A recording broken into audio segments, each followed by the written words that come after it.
Nah, saudara yang kasih dalam nama Yesus, hari ini kita melihat lagi firman Tuhan, seberapa besarkah kesetiaan kita kepada Tuhan Yesus. Seberapa besarkah kesetiaan kita kepada Tuhan Yesus. Atau dengan mudah saja kita bisa menyangkal dia kalau memang ada ancaman misalnya perlakuan niaya, saudara. Apalagi kita dengan mudah saja menyangkal Yesus, ya, atau mengikuti ilah-ilah yang lain, saudaraku. Kita membaca Keluaran 32 ayat 19 sampai 28. Nah, saudara, bangsa Israel membuat berhala dari anak lembu emas. Ini terjadi, saudaraku, hanya beberapa bulan saja setelah mereka keluar dari Mesir. Hanya beberapa bulan saja, beberapa waktu saja. Ya, setelah mereka bebas daripada perbudakan yang begitu menindas mereka. Mereka telah mengalami kuasa Tuhan yang sangat luar biasa. Mestinya mereka masih ingat bahwasanya Tuhan membebaskan mereka dengan penunjukan kuasa Tuhan, demonstrasi kuasa Tuhan yang sangat besar di tanah Mesir. Lalu mereka bebas, tetapi orang Mesir, Firaun mengejarnya dan sampai Laut Kulsum. Kuasa Tuhan nyata lagi. Tuhan membelah Laut Kulsum dan membiarkan bangsa Israel menyeberang. Bangsa Mesir mencoba mengejarnya dari belakang, tetapi dia tenggelam dalam laut karena Tuhan menutup laut tersebut. Semua mereka tiba di Gunung Sinai. Di Gunung Sinai Tuhan menyatakan kemuliaannya sehingga bangsa Israel gemetar ketakutan. Dan di Gunung Sinai Tuhan memberikan 10 hukum kepada bangsa Israel. Pada bangsa Israel. Nah, saudara, 10 hukum itu, saudaraku, ya, salah satu diantaranya Keluaran 20, saya bacakan kepada saudara. Ayat 2 mulai, Akulah Tuhan Allahmu yang membawa engkau keluar dari tanah Mesir, dari tempat perbudakan. Jangan ada padamu Allah lain di hadapanku. Janganlah membuat bagimu patung yang menyerupai apapun yang ada di langit di atas, atau yang ada di bumi di bawah, atau yang ada di dalam air di bawah bumi. Jangan sujud menyembah kepadanya, atau beribadah kepadanya, sebab aku Tuhan Allahmu adalah Allah yang cemburu, yang membalaskan kesalahan kepada kesalahan bapa kepada anak-anaknya, kepada keturunan yang ketiga dan keempat dari orang-orang yang membenci aku. Nah, jelas sekali firman Tuhan berkata di sini, jangan ada padamu Allah lain di hadapanku. Jangan buat patung, jangan sujud menyembah kepadanya, jangan beribadah kepadanya. Aku Tuhan yang cemburu. Aku akan membalas kejahatan bapa kepada anak-anaknya, kepada cucu-cucunya, sampai kepada keturunan keempat dari orang-orang yang membenci aku. Jadi Tuhan teraku, Tuhan yang tegas. Nah, begitulah Tuhan teraku bencinya kepada kuasa kegelapan, ya, kepada Allah yang lain. Karena dia telah memberikan perintah dalam Keluaran 20 lebih dahulu, jangan ada padamu Allah yang lain. Itu hukum yang pertama.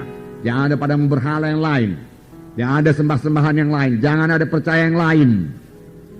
Baik dalam hal memperoleh berkat, jangan ada percaya yang lain. Baik dalam perlindungan, jangan ada percaya yang lain. Pada jimat kali itu, ya, jangan ada percaya yang lain. Ya, baik dalam hal berkat, Tuhan saja yang memberi berkat, saudaraku. Bukan nenek moyang kita sudah mati memberi berkat. Ya. Jangan ada padamu ilah yang lain. Tuhan tegas sekali dalam hal itu, saudara. Pada aku Allah yang cemburu. Nah, di sini Tuhan berkata, saudaraku, aku musnahkan mereka itu, Musa dia katakan. Dan aku menjadikan satu bangsa yang besar daripadamu. Tapi Musa melunakkan hati Tuhan. Janganlah begitu, Tuhan katakan. Ingatlah akan Abraham, Ishak, Yakub, hamba-hambamu yang kau pilih. Mereka itu kan keturunannya. Apa pula nanti kata bangsa Kanaan ini semua, kata bangsa-bangsa yang lain. Apakah karena engkau tidak sanggup memimpin mereka sampai ke tanah perjanjian yang kau janjikan? Saudaraku, Tuhan saudaraku dikatakan, ya, menyesal, saudaraku. Nah, jadi tidak jadi Tuhan musnahkan, tetapi hukuman tetap ada, saudaraku.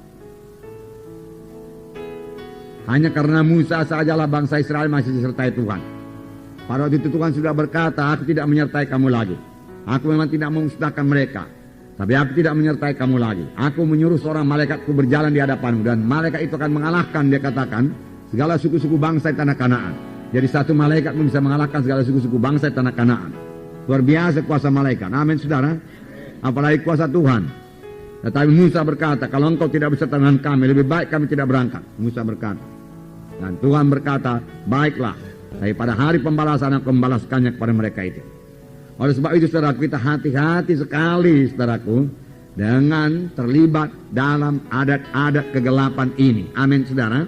Jangan ada yang terlibat lagi dalam adat-adat kegelapan. Itu sangat kebencian kepada Tuhan dan sangat membuka pintu kepada setan, saudara. Dan kalau dibuka pintu kepada setan, setan selalu memanfaatkannya dengan sebaik-baiknya dan dengan secepat-cepatnya. Setan datang hanya untuk mencuri, membunuh, membinasakan. Ya, setan pembunuh, saudaraku, setan pembunuh. Nah, di sini tadi dikatakan, ya, kemudian Tuhan berkata kepada Musa, Musa turun, bangsa itu sudah menyembah berhala. Lalu Musa turun dari gunung. Di tengah jalan Joshua berkata, ada suara seperti sorak-sorak peperangan. Musa berkata, itu bukan sorak peperangan, tapi nyanyian bersaut-sautan. Dan ketika mereka dekat, kita sudah baca tadi, lalu Musa melihat anak lembu emas dan bangsa Israel berpesta pora, ya, dengan segala nafsu kedagingannya di situ. Lalu Musa, saudaraku, begitu marah, saudaraku. Musa bukan tidak bisa mengendalikan kemarahannya, saudaraku. Musa tetap dikuasai oleh Tuhan, saudaraku. Hanya Musa sangat marah kepada dosa, sangat marah kepada dosa. Kemarahan yang sangat suci, ya sangat marah kepada dosa itu. Heran juga saudaraku, ya, mereka secepat itu saudaraku berpaling daripada Tuhan. Beberapa waktu yang lalu mereka masih intim dengan Tuhan, memuji Tuhan, bersorak-sorai, Miriam menyanyi-nyanyi saudaraku, ya. Kemudian saudaraku segera saudaraku menyembah berhala, saudaraku. Tuhan sangat marah, saudaraku. Itu sebabnya saudaraku, ya. Di sini biarlah kita camkan sungguh-sungguh, hendaklah kamu kudus karena aku kudus, firman Tuhan berkata, ya. Biarlah kasih kita kepada Tuhan, ya.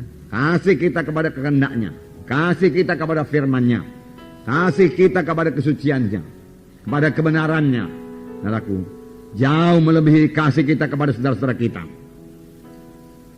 Bahkan ada firman Tuhan berkata, jikalau seorang mengasihi bapaknya, ibunya lebih daripada aku, ia tidak layak menjadi pengikutku, Tuhan berkata. Tuhan Yesus harus menjadi nomor satu dalam hidup kita, saudaraku. Amin, saudara. Nah,